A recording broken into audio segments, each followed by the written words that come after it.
Olá, bom dia. Eu sou Elisier, aluna de iniciação científica do Grupo Interdisciplinar de Estudos sobre Segurança Alimentar e Nutricional. E hoje eu trouxe o trabalho intitulado Insegurança Alimentar, Apoio Social e Fatores Sociais e Gestacionais relacionados ao aleitamento materno em recém-nascidos de gestação de risco. A gestação, ela já é um período de maior demanda energética e nutricional, pelo aumento das taxas metabólicas, tanto da gestante quanto do feto. E a gestação de risco é aquela na qual a vida ou a saúde da mãe ou do recém-nascido tem maiores chances de serem atingidas.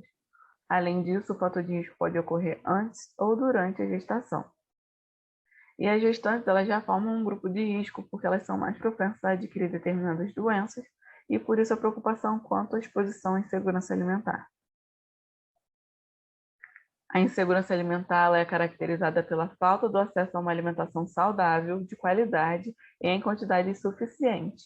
E no contexto familiar, ela vai se manifestar de forma progressiva, desde a preocupação quanto à aquisição dos alimentos até episódios mais graves, como a ocorrência da fome.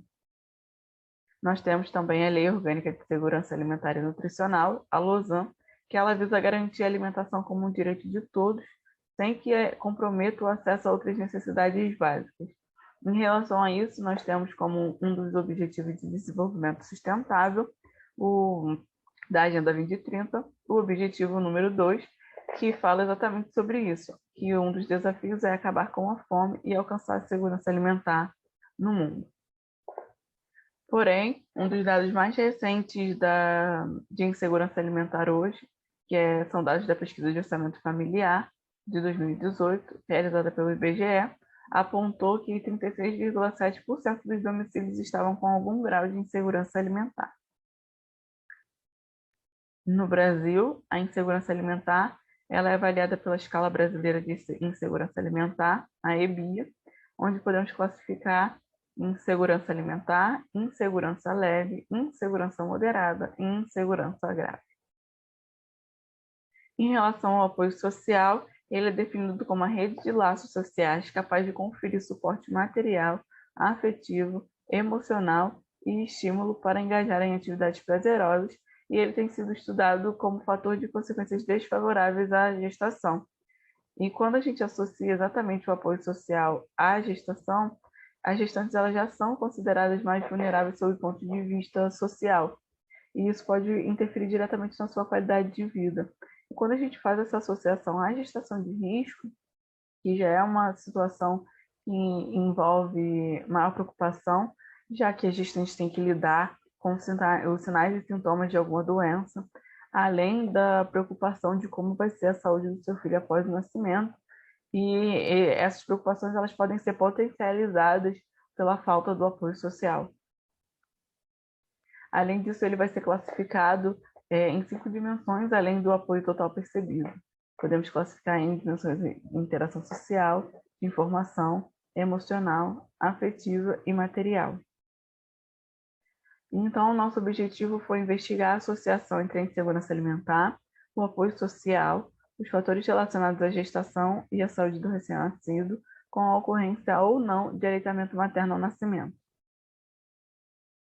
Bom, é um estudo observacional, transversal, descritivo, onde utilizamos os dados da pesquisa de relação entre insegurança alimentar e apoio social com desfecho de gestação de risco, realizado no Hospital Universitário, na região metropolitana do Rio de Janeiro, no período de abril de 2017 a outubro de 2018. Bom, a nossa coleta de dados se deu a partir das gestantes encaminhadas das unidades básicas de saúde, das servidoras e dependentes de servidores. Estabelecemos critérios de elegibilidade, como a gestação de risco confirmada, não apresentar gestação múltipla e não ser HIV positivo, onde essas gestantes, que no total foram 142 gestantes, responderam um questionário estruturado, onde continham a Escala Brasileira de Insegurança Alimentar, a Escala de Apoio Social e alguns dados sociodemográficos. Após os 9 meses, coletamos os dados antropométricos do recém-nascido e identificamos o tipo de aleitamento. A Escala Brasileira de Insegurança Alimentar ela é composta com 14 itens com respostas positivas ou afirmativas, onde ela visa classificar o acesso aos alimentos no domicílio nos últimos 3 meses.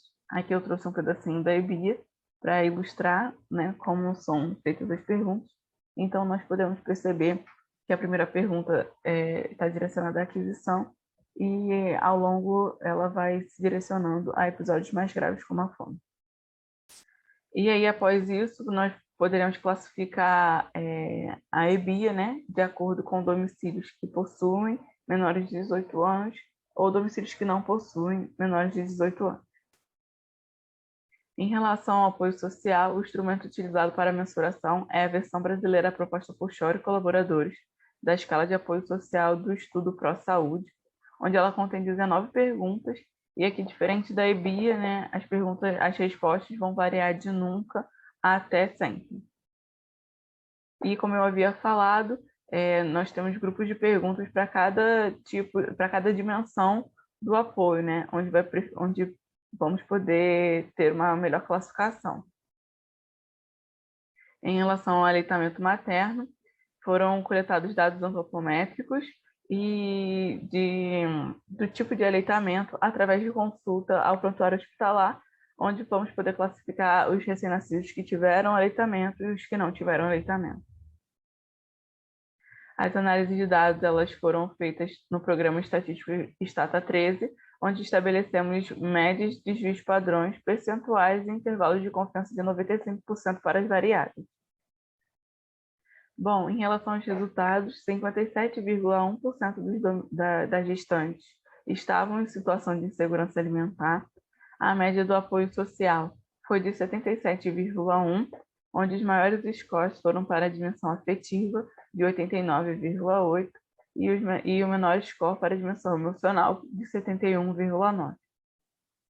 Em relação aos dados sociodemográficos, a média das nossas gestantes foi de 35 anos, a maioria vivia com o companheiro, se autodeclaravam preta, parda ou indígena e tinham renda familiar entre 1 e 3 salários mínimos. Dos 142 recém-nascidos, apenas 19% nasceram prematuros. A maioria não apresentou doenças, porém daqueles que apresentaram doenças, as mais recorrentes foram infecções congênitas, doenças respiratórias e má formação. E a maioria também apresentou adequação de peso relacionada ao tempo da gestação. Em relação ao aleitamento ao nascimento, 89% dos recém-nascidos foram amamentados, enquanto apenas 11% não foram. Bom, então os resultados eles apontam para a necessidade do acompanhamento de pré-natal precoce, intensificação da rede de apoio a essas gestantes e programas sociais que sejam capazes de extinguir a insegurança alimentar, já que é uma condição inaceitável para gestantes e nutrizes que são biologicamente vulneráveis.